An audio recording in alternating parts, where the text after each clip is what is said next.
اب شیخ عبد القادر جیلانی رحمۃ اللہ علیہ کے خطبات کے مجموعے الفتح الربانی یعنی فتوح ربانی کے اردو ترجمے کا 17واں خطبہ پیش کیا جا رہا ہے، جس کا عنوان ہے روزی کی فکر نہ کر کیونکہ تیری روزی تو خود تجھے تلاش کرتی ہے۔ 17ویں مجلس 14 ذی قعدۃ النجیب 545 ہجری المقدس کو صبح کے وقت جمعہ کے دن مدرسہ قادریہ میں ارشاد فرمایا، تو اپنے رزق کے غم و فکر میں مت رہ، بتحقیق رزق کی طلب تیرے لیے تیرے رزق کی طلب کرنے سے زیادہ سخت ہے۔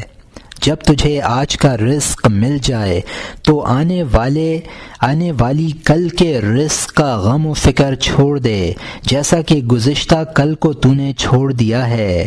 کل گزشتہ گزر چکی اور آنے والی کل کا حال تجھے کیا معلوم، آیا تیرے لیے آتی بھی ہے یا نہیں؟ تو اپنے آج ہی کے دن میں مشغول رہ۔ اگر تجھے حق عز و جل کی معرفت حاصل ہوتی تو البتہ تو اس کے سبب سے طلب رزق سے غفلت کرتا۔ اللہ تعالی کی ہیبت تجھ کو طلب رزق سے روک دیتی، اس لیے کہ جسے معرفت الہی حاصل ہو جاتی ہے اس کی زبان گونگی ہو جاتی ہے۔ خدا کی حضوری میں عارف باللہ ہمیشہ گونگا رہتا ہے۔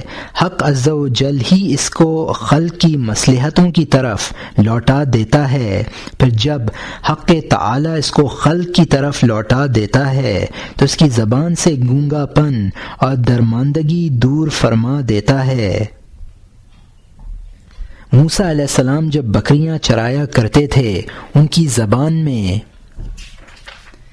لکنت اور عجلت اور درماندگی اور ٹھہراؤ تھا، بس جب حق عز و جل نے ان کو مخلوق کی طرف متوجہ فرمایا، موسیٰ کو الہام فرمایا، یہاں تک کہ انہوں نے کہا الہی میری زبان سے گرہ کھول دے تاکہ لوگ میری بات سنیں۔ گویا وہ یوں فرماتے تھے کہ جب تک میں جنگل میں بکریاں چرانے میں تھا اس بات کا حاجت مند نہ ہوا، اب کہ مجھ کو مخلوق کے ساتھ مشغول رہنے اور گفتگو کا موقع آیا، پس تو میری زبان کی درماندگی دور فرمانے میں میری مدد کر۔ اس وقت موسیٰ علیہ السلام کی زبان کی گرہ اٹھا دی گئی، پس جتنی دیر میں اور آدمی چند کلمے بول سکتا تھا موسیٰ علیہ السلام اتنی دیر میں 90 کلمہ فصیح جو اچھی طرح سمجھ میں آئیں بولتے تھے۔ جب آپ نے خرد سالی میں فرعون و آسیہ کے روبرو نا وقت گفتگو کرنا چاہی، اس لیے اللہ تعالی نے ان کے منہ میں چنگاری کا لقمہ بنا دیا تاکہ سکوت فرمائیں۔ اے غلام، میں تجھ کو دیکھتا ہوں کہ تو اللہ و رسول اور اولیاء اللہ اور ابدال کی معرفت سے جو کہ انبیاء کرام کے جانشین ہیں اور مخلوق میں ان کے خلیفہ ہیں بہت کم واقف ہے۔ تو معنی سے خالی ہے، حقیقت کو کچھ نہیں سمجھتا، تو بغیر پرند کا پنجرہ ہے، تو خالی و ویران مکان ہے، تو ایسا درخت ہے جو خشک ہو گیا ہو اور اس کے پتے گر گئے ہوں۔ بندہ کے قلب کی آبادی اسلام سے ہے، پھر اس کی حقیقت کی تحقیق سے جو کہ اپنے آپ کو خدا کے حوالے کر دینا ہے۔ تو کلیتاً اپنے آپ کو خدا کے سپرد کر دے، وہ تیرے نفس کو اور تیرے غیر کو تیرے حوالے کر دے گا۔ تو دل کے ساتھ اپنی ذات اور مخلوق سے نکل کر اس کی حضوری میں اپنے آپ اور غیر سے برہنہ و جدا ہو کر کھڑا ہو جائے گا۔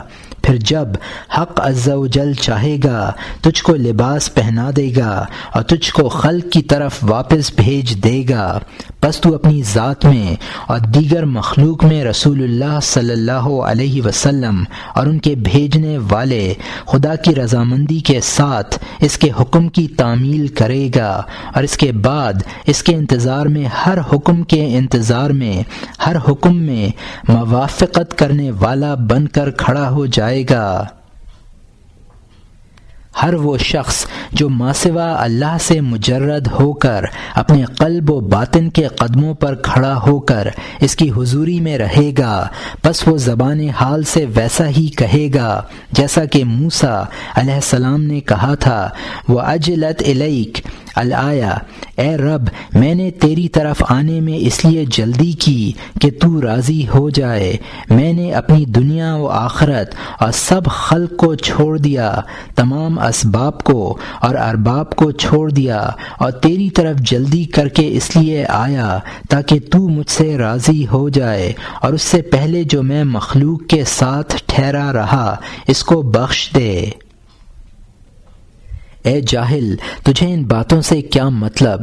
تو اپنے نفس اور اپنی دنیا و خواہشات اور خلق کا بندہ ہے، تو خلق کو شریک خدا بنانے والا بندہ ہے، کیونکہ نفع و نقصان میں تیری نظر تو ان کی طرف ہی جاتی ہے، اور تو جنت کا بندہ ہے اور اس میں داخل ہونے کا امیدوار ہے، تو دوزخ کا بندہ ہے، اس میں داخل ہونے سے ڈرتا ہے۔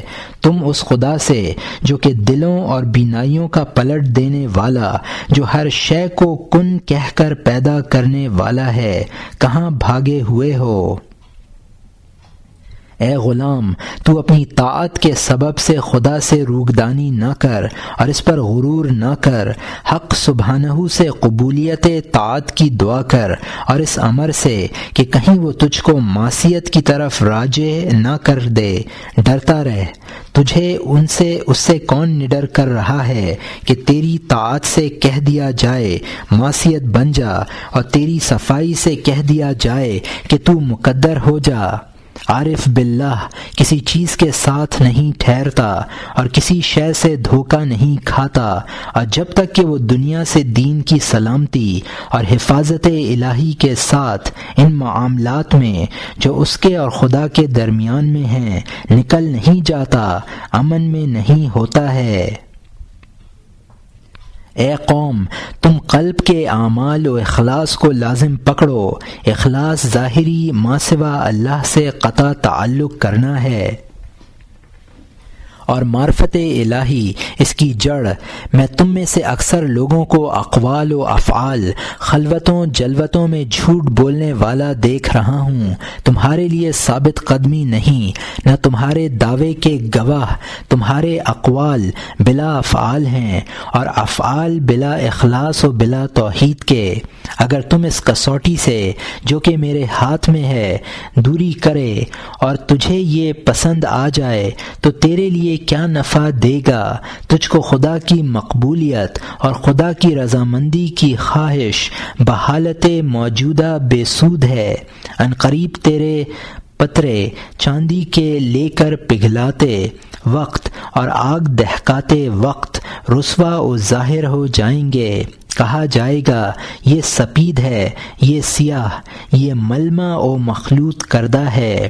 قیامت کے دن ہر ایک پیٹھ پھیرنے والا خراب حال میں نکالا جائے گا۔ تیرے ان عملوں کے لیے جن میں تو نے نفاق برتا ہے اسی طور سے کہا جائے گا ایسا ہی ہر عمل جو غیر اللہ کے لیے ہو باطل ہے۔ تم عمل کرو اور محبت و دوستی کے ساتھ کرو اور مصاحبت کرو اور ایسی ذات کو جس کی مثال کوئی نہیں طلب کرو، وہی سننے والا دیکھنے والا ہے۔ نفی کرو پھر اثبات کرو، اللہ سے ایسی چیز کی جو اس کے لائق نہیں نفی کرو، اور اس چیز کا جو اس کے لائق ہے اثبات کرو، اور وہ وہی شے ہے جس کو خدا نے خود اور اللہ کے رسول نے اللہ کے واسطے پسند کیا ہو صلی اللہ علیہ وسلم۔ جب تم ایسا کرو گے تمہارے دلوں سے تشبیہ و تعطیل جاتی رہے گی۔ تم اللہ عز و جل اور اس کے رسول کے اور اس کے نیک بندوں کی تعظیم و تکریم و احترام کے ساتھ صحبت اختیار کرو۔ اگر تم فلاح و نجات چاہتے ہو تو تم میں سے کوئی میرے دربار میں بغیر حسن ادب کے نہ آئے، ورنہ حاضر ہی نہ ہو۔ تم ہمیشہ فضولیات میں رہتے ہو۔ جس گھڑی میرے پاس آیا کرو اس وقت تم فضول امور کو چھوڑ دیا کرو۔ بسا اوقات مجمع میں ایسے لوگ ہوتے ہیں جو قابل احترام ہوتے ہیں اور ان کا حسن ادب لازمی ہوتا ہے اور وہ تمہاری عقل و فہم سے پرے ہے۔ باورچی اپنی پکائی ہوئی چیز کو، نانبائی اپنی روٹی کو اور کاریگر اپنی صنعت کو پہچانتا ہے، اور دعوت دینے والا اور ان کو جن کو دعوت دی گئی ہو اور جو دعوت میں حاضر ہیں پہچانتا ہے۔ تمہاری دنیا نے تمہارے قلبوں کو اندھا بنا دیا ہے، بس تم کو اس سبب سے کچھ بھی نظر نہیں آتا۔ تم دنیا سے بچو، بس وہ تم کو اپنے نفس پر یکے بعد دیگرے قابو دیتی ہے اور اپنے میں داخل کر لیتی ہے، اور آخرت میں تمہیں ذبح کر دے گی اور تم کو اپنی شراب و بھنگ پلاتی ہے، پھر تمہارے ہاتھ اور پیر کاٹ دیتی ہے اور تمہاری آنکھوں میں سلائی پھیرتی ہے۔ پھر جب اس بھنگ کا نشہ اترے گا اور افاقہ ہوگا، اس وقت تمہیں معلوم ہوگا کہ دنیا نے تمہارے ساتھ کیا کیا۔ کیا یہ دنیا کی محبت اور اس کے پیچھے دوڑنے اور اس کے جمع کرنے پر حرص کا انجام ہے؟ یہ اس کا فعل ہے، لہٰذا ڈرو دنیا سے۔ اے غلام، تو جو دنیا کو دوست رکھتا ہے اس میں تیرے لیے کچھ بھی فلاح نہیں۔ اے مدعی، تیرا دعویٰ ہے تو اللہ کو دوست رکھنے والا ہے، حالانکہ تو آخرت اور ما سوا اللہ سے دوستی رکھتا ہے، اس میں تیرے لیے فلاح و صحت نہیں۔ خلاصہ کلام یہ ہے کہ عارف باللہ، خدا کا دوست رکھنے والا، نہ اس کو دوست رکھتا ہے، نہ اس کو اور نہ ما سوا اللہ کو۔ جب اس کی یہ محبت کامل اور متحقق ہو جاتی ہے تب اس کو دنیا سے ایسے حصے ملتے ہیں جو خوشگوار و کافی ہوتے ہیں، اور جب وہ آخرت کی طرف پہنچے گا اسی طور سے تمام ان چیزوں کو جن کو پس پشت ڈال دیا تھا اللہ تعالیٰ کے دروازے کے روبرو ایسی حالت میں دیکھے گا کہ وہ اس سے پہلے وہاں پہنچ چکے ہیں، کیونکہ اس نے ان کو اللہ عز و جل کے لیے ہی چھوڑا تھا۔ اللہ تعالیٰ نے اپنے ولیوں کو وہ چیزیں جو ان کے مقسوم کی ہیں ایسی حالت میں عطا فرماتا ہے وہ ان سے یکسو ہوتے ہیں۔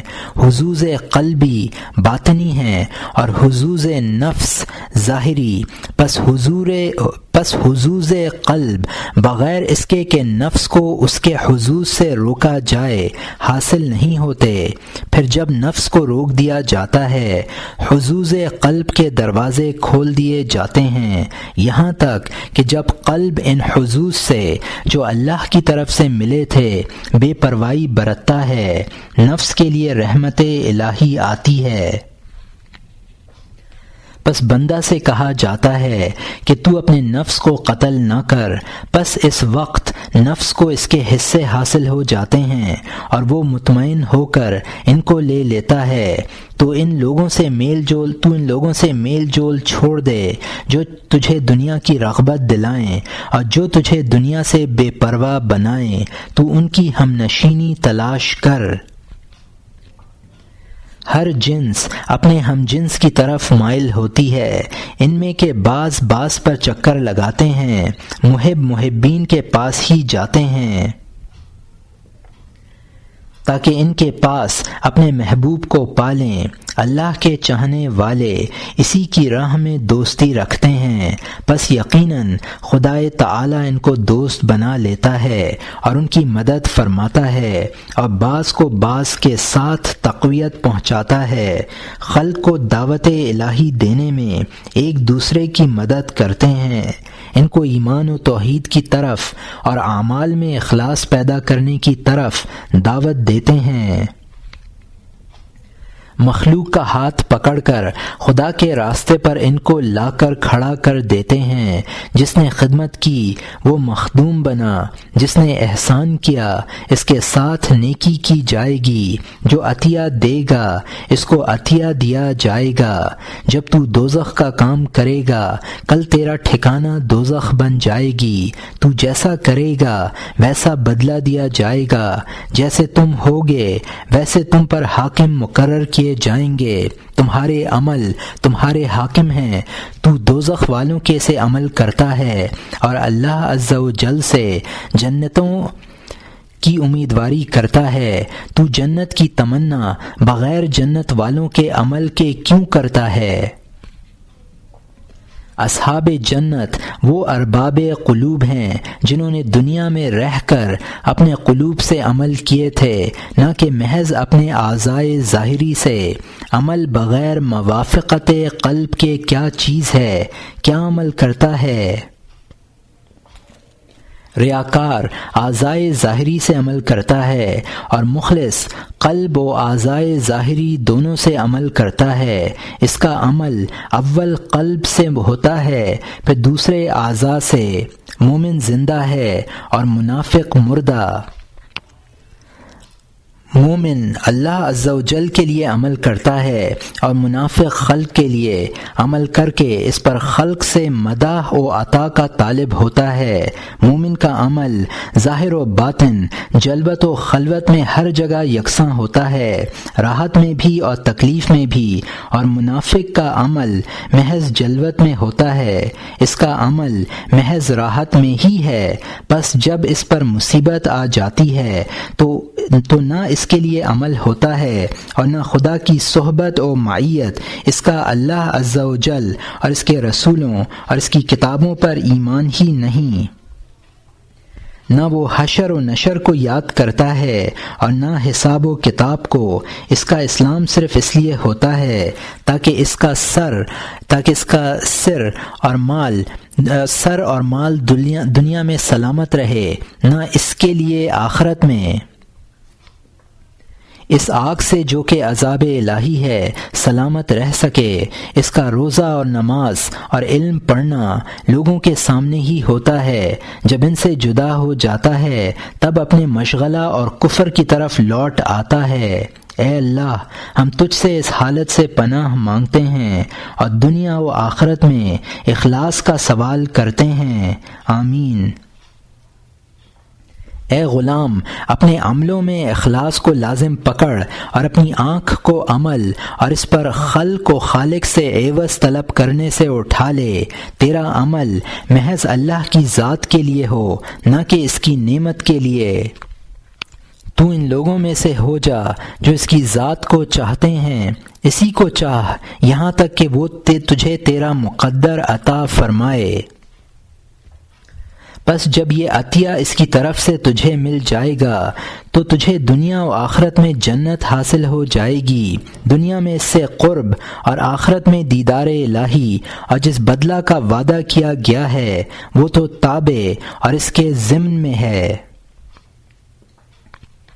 اے غلام، اپنے عملوں میں اخلاص کو لازم پکڑ اور اپنی آنکھ کو عمل اور اس پر خلق و خالق سے عوض طلب کرنے سے اٹھا لے۔ تیرا عمل محض اللہ کی ذات کے لیے ہو، نہ کہ اس کی نعمت کے لیے۔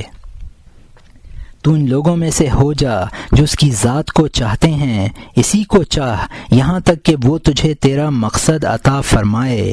بس جب یہ عطیہ اس کی طرف سے تجھے مل جائے گا تو تجھے دنیا و آخرت میں جنت حاصل ہو جائے گی۔ دنیا میں اس سے قرب اور آخرت میں دیدار الہی، اور جس بدلہ کا وعدہ کیا گیا ہے وہ تو تابع اور اس کے ضمن میں ہے۔ اے غلام، تو اپنے نفس اور مال کو اس کی تقدیر اور حکم اور قضا کے ہاتھ میں سونپ دے۔ آج سودا خریدار کے حوالے کر دے، وہ کل تجھے قیمت عطا کر دے گا۔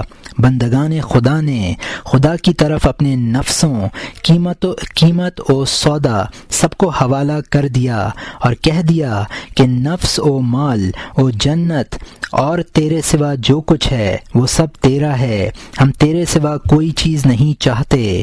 پڑوسی گھر سے پہلے اور رفیق راستہ چلنے سے پہلے تلاش کرنا چاہیے۔ اے جنت کے خواستگار، اور اس کی خریداری اور آبادی آج ہے نہ کہ کل۔ جنت کی نہروں کا کھودنا، ان میں پانی کا بہانا آج ہے، آج ہی ابتدا میں ہے نہ کہ کل۔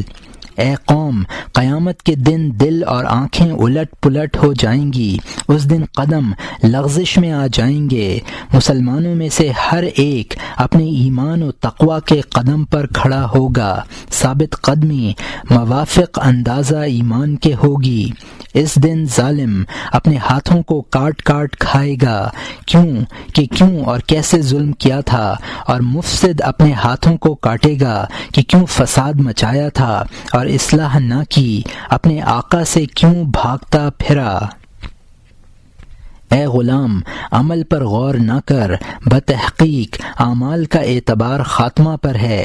حق عز و جل سے خاتمہ بخیر ہونے کی اور اس بات کی دعا کیا کر کہ وہ تجھ کو اپنی طرف محبوب تر عملوں کے ساتھ اٹھائے، ایمان پر موت ہو۔ تو اس بات سے بچتا رہ کہ توبہ کر کے توبہ کو توڑ دے اور معصیت کی طرف رجوع کر لے۔ ایسا نہ کرنا، تو کسی کہنے سے توبہ سے رجوع نہ کرنا، تو اب تو اپنے نفس و خواہش اور طبیعت کی موافقت اور اپنے مولا عز و جل کی مخالفت نہ کرنا۔